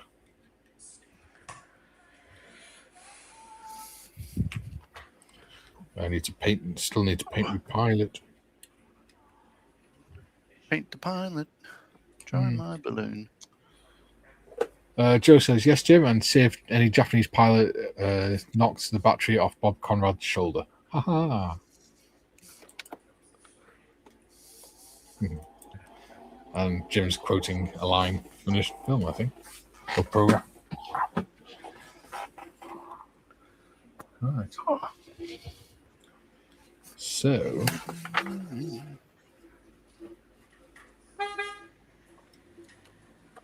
You noisy buggers.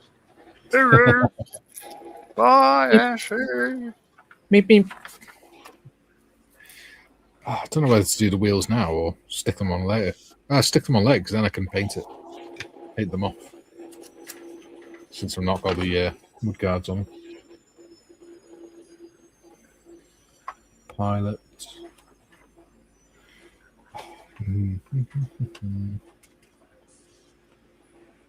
I need to.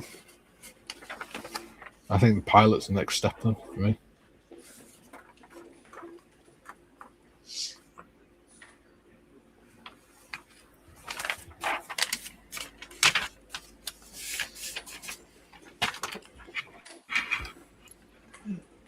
White Rose says,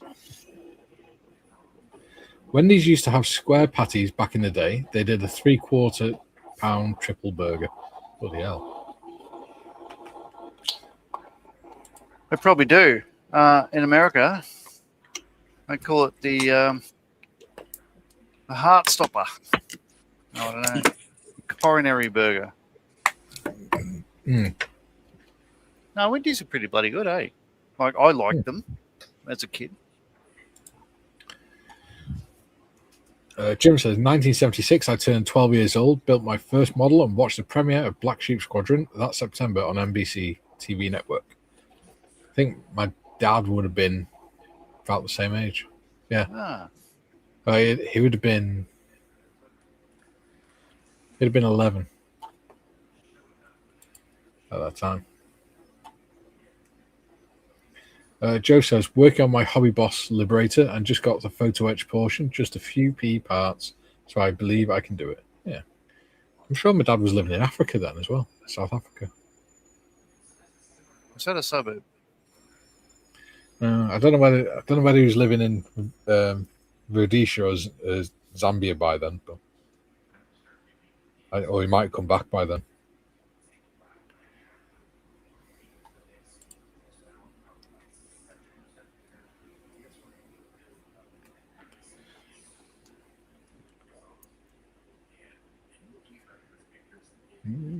Ooh, 20 minutes left. Right. Where are you, pilot? Ooh. Oh my god, I'm knocking everything over. What's going on? It's doing the trigger. Yeah. My brain's turned to mush. Oh dear God. Stay there, you. Son of a bitch.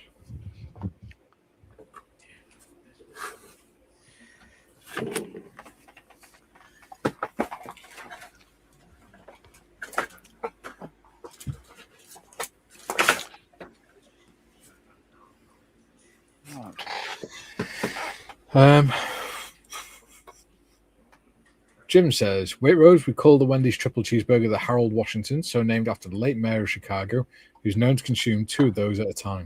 Bloody hell. Oh. And Gina says, I have the whole series of Bar Bar Black Sheep on DVD.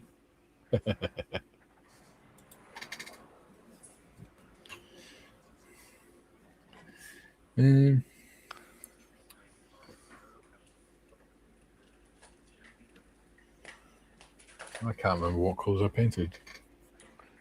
Maybe I'll just do a bit of primer.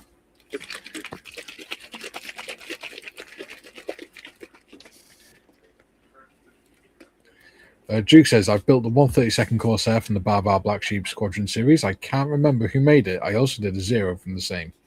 Nice. Awesome.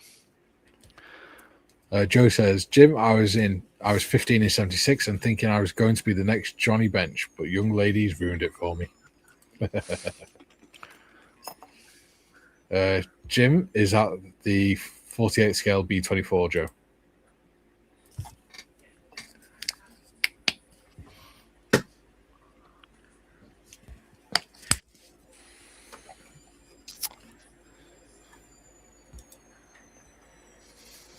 Joe says, Johnny Bench, Hall of Fame baseball catcher for the Cincinnati Reds. Oh, there we go. Oh, okay. Yeah, I knew that. Yeah. Yeah, of course you did. Yeah.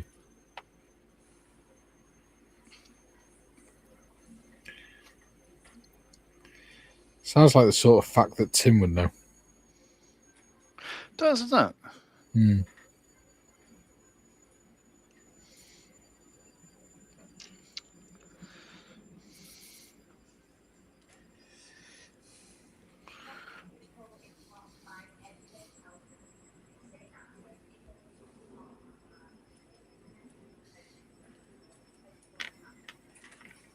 Oops.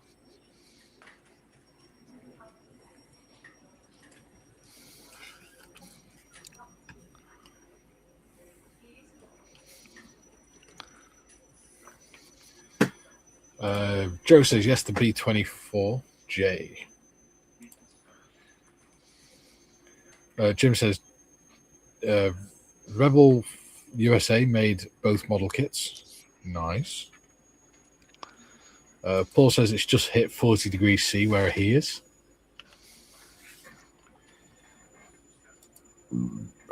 And Jim says Johnny Bench was a household name for the boys my age that grew up in the 70s. Oh, there we go.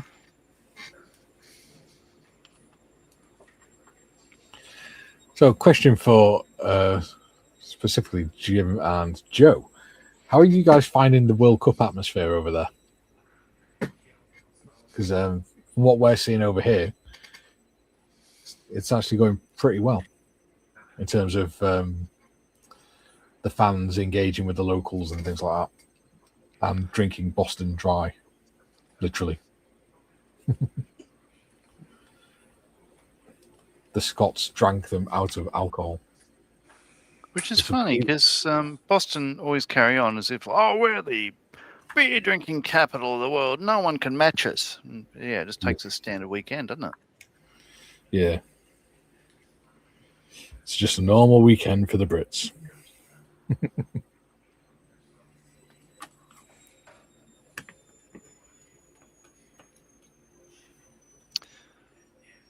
Ah, bugger. So you got all these axles. Well, yeah, the axles here have lightning holes in them. I was going to drill them out before I glued them on. I forgot to do that. Oh well. I don't think anyone know, and you wouldn't know if I didn't point it out.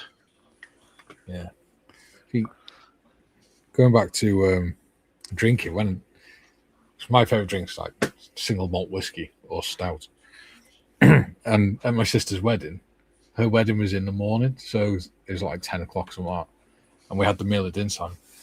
And then, but as soon as the actual ceremony was over, we were all in the bar until about 11, 12 o'clock at night. So over 10 hours, I drank I think it was 24 glasses of whiskey. Oh, because it spread out over all that time, I was still sober when I went back to the room.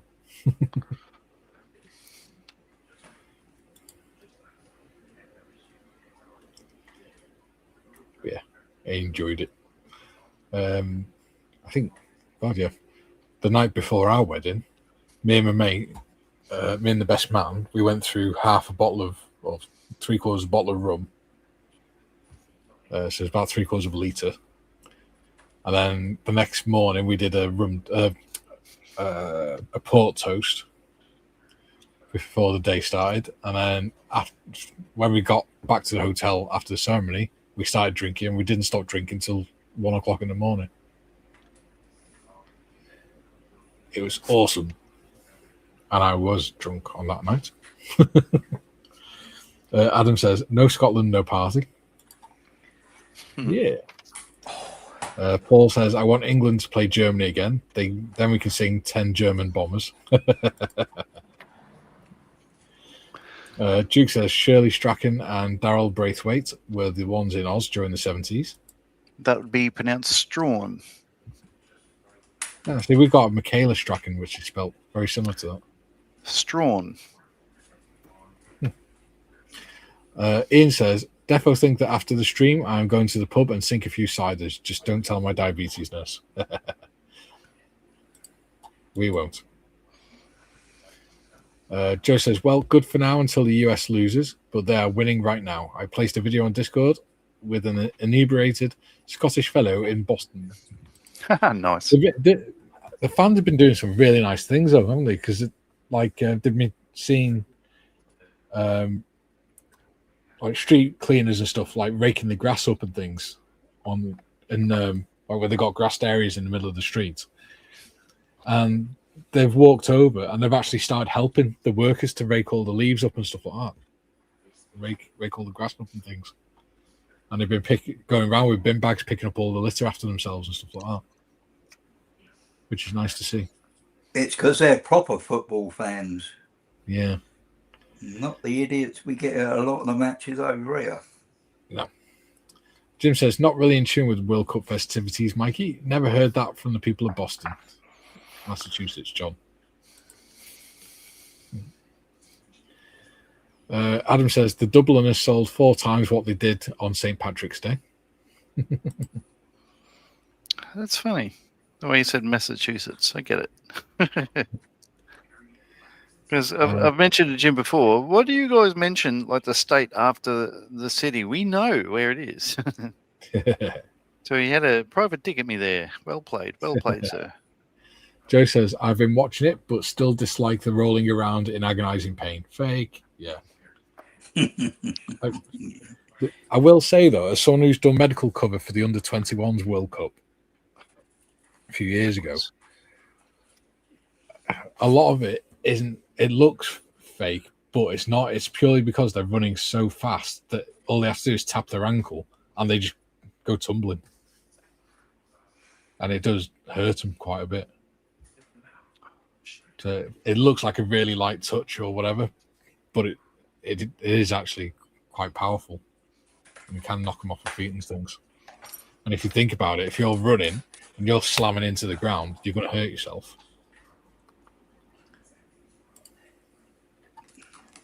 But yeah, some of them do fake it, and you can tell those ones because as soon as the referee blows the whistle, they stop and get up, and they're fine. TVG says, number 3 Squadron RAF drunk Charlotte dry during Hurricane Andrew and proceeded to play golf in the Highlands with the aerospace guys.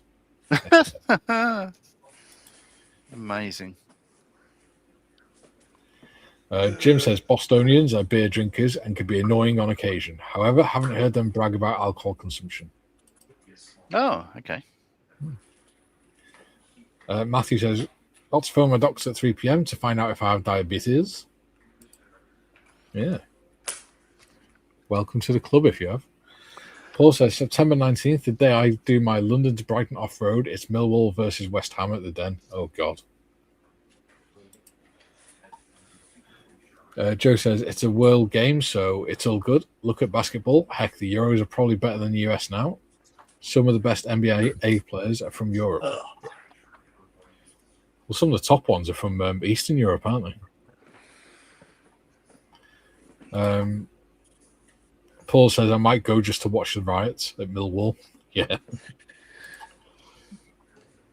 Julian back. I was going to do 5 laps of the house, went outside. It's like a bloody oven, so stuff that. One is that. There you go. Yeah. Oh.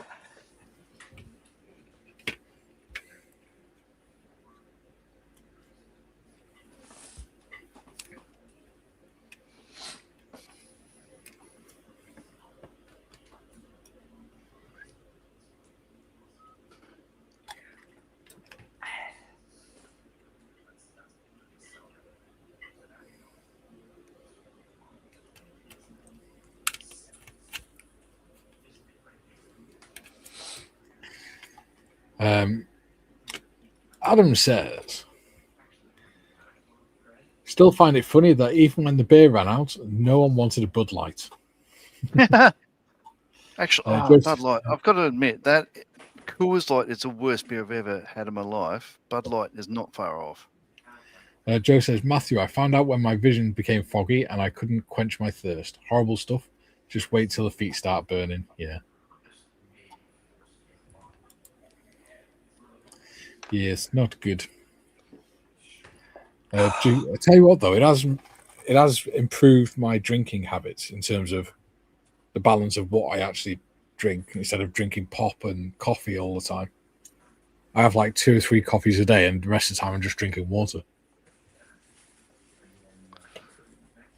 Duke says, bring back the bucket and sponge. Work for football, soccer injuries back in the day. Haha. Yeah. Jim says, remember, long-time residents of Boston have family roots that go back to the UK, so they are fellow Brits in a way. Yeah. Paul says, oh, that reminds me. I must watch The Football Factory again. Yeah. I was going to watch that the other day. Matthew says, Julian Hall, you can still practice for when we send you to the sun. Don't worry, we'll do it at night when it's off. Yeah.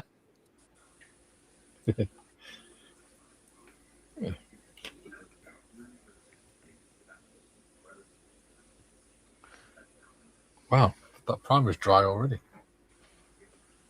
Good gravy.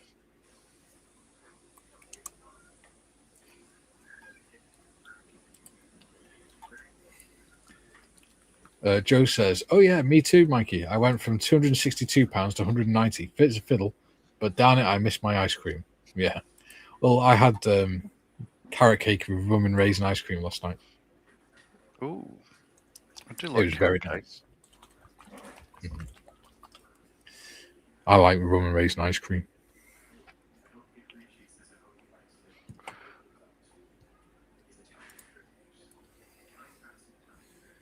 Waitrose says temperature outside the north wing just reached 38 degrees C or 100 degrees Fahrenheit in old money. Good grief. Wow. So that's Gary stuck in his office for the rest of the day. I wish StreamYard or the computer would stop bloody lagging so much. Jim says, I must be out of my mind. Speaking out for Boston. East Coast sports fans can be bloody insufferable. The whole world of sports revolves around them. BS. Yeah, but that's like some Americans on TikTok and stuff that have been saying that say that like the biggest sporting event in the world is the Super Bowl and stuff like that, and the World Cup's just like no, it's not.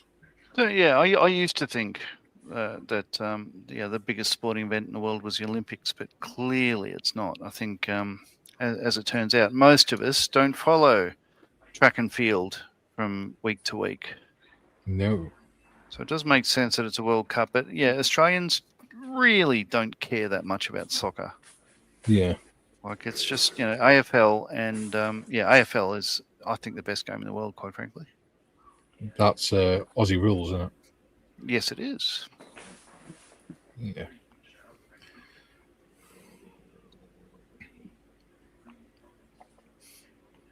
Go the Cats. There you go. And for the better-looking male, I'll throw in Go Storm, because he hates AFL. So yeah, like people in Queensland and New South Wales primarily do rugby league, Yeah. So I live in New South Wales and follow AFL more than I do NRL, which is backwards. And Paul lives in Victoria and follows NRL more than he does AFL, which is backwards. So, we should swap places. See, in England, they prefer rugby league, but we, in Wales, we play rugby union. Yeah, but you've been wrong before.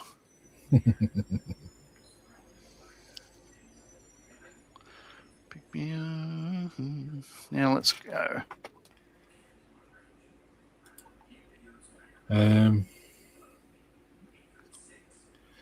TVG says it'll be hotter than it on re-entry. Hopefully, you'll still be rare and not well done when you land in Marley's backyard or his house, Julian. Adam says it's rather amusing that you are world champions when you win the Super Bowl. Well, you got the world. What is it? World. It's not World Cup, but it's World. The baseball. Oh, Super League, is it? No, they call it Super Bowl. No, baseball. Oh, I think they call it World Cup baseball or something like that. It's not because it's like around the world. It's because it was originally sponsored by the World newspaper, from what I understand. Jim says Super Bowl is viewed in many countries around the world. Not the most watched, but up there. Yeah. I think something like 1.5 billion people watch the Football World Cup. Yeah, I have a particular loathing of gridiron, as we'd call it here, just because I had to watch it for months and months on end on multiple Middle East tours. I didn't have a choice. It was just 7 seconds of play, 4 minutes of talking about it. Oh my God! Just kick the ball to the end you want to, instead of just being a dick about it. Sorry, Jim. Sorry, Joe. Yeah. Paul says, got to go. The kid fighting again. No problems, buddy. Duke John, junior soccer is the highest participation sport in Australia. Yeah, I'm sure. They do it's like AFL does like junior sort of things, like competitions and stuff like that. It's a fantastic game. But yeah, there are a lot of people that love soccer, but their crowds can be more violent in Australia than any other code. Like with an AFL match, if you rock up, no matter what team, like no matter who you go for and who won and all that sort of stuff, everyone is polite to each other when they're leaving on the trains and all that sort of stuff like that. Like no one gets abused or whatever. Everyone just makes way for everybody else, and it's one of the things that's generally acknowledged, that Australian AFL fans are very, very courteous to each other. Yeah, like not during the game, but yeah. Julian, hey, watching cricket once, Oz player commenting on concussion tests said when he was playing, the coach held up his hand. How many fingers? 9. Close enough. He was sent back on. Oh, crap. We've only got 2 minutes left. Jim says, Adam, that's because we are the world champions. Ian James says, it's got to be rugby for me, watching the Army demolish Navy at Twickenham. Absolutely perfect. Yeah. Gino says, I think it's called the World Series, John. Oh, there you go. World Series. Thank you. World Joe Series says, is in the World newspaper. Joe says, shut the fuck up, John and Adam. And then he says, ha ha ha, just kidding, guys, love you. And Jim says, John Marley, I feel the same way about NFL. Pace of play, get on with it. Yeah. Cool. So there we go. So I will have in a minute this other side of the glazing put on. So as you see it, are you there, not putting the pilots in? No, I'm not. I'm going to leave it empty. So because I've got all the zhuzhy stuff, like the photo etch dash and pedals and all that, I'll leave the pilots out so you can see all that stuff. Yeah, that's really it. So yeah, but it's a lot of glazing on this. Now the worst part about the Gavia Edward kit, the one that I built before, because all these transparencies were very, very warped, and it was a bastard to get them on. These are glorious. They're so clean. On some angles, you can't even tell I got them on. Yeah. So the next step there is once the glazing is on the side there, that one pops on there, and that's the wing root, if you like. Yeah. And then the wings will go onto it. But yeah, the glazing goes on first. But look, oh my God, this is a beautiful, beautiful assembly. Like, good on you, Airfix.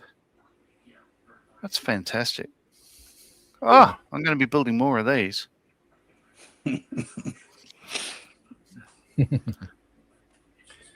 Cool. Duke says if there are any fighting in the crowds or after the game in Aussie rules, it's all over the news and the people get banned for life. Yeah. See? Yeah. Yeah. Right. That's another Thursday done. So don't forget to leave and subscribe. We'll be back tomorrow, 12 till 2 with the Members' Choice build. Thank you for joining us. Until then, it's Hulvar for now. Very to use.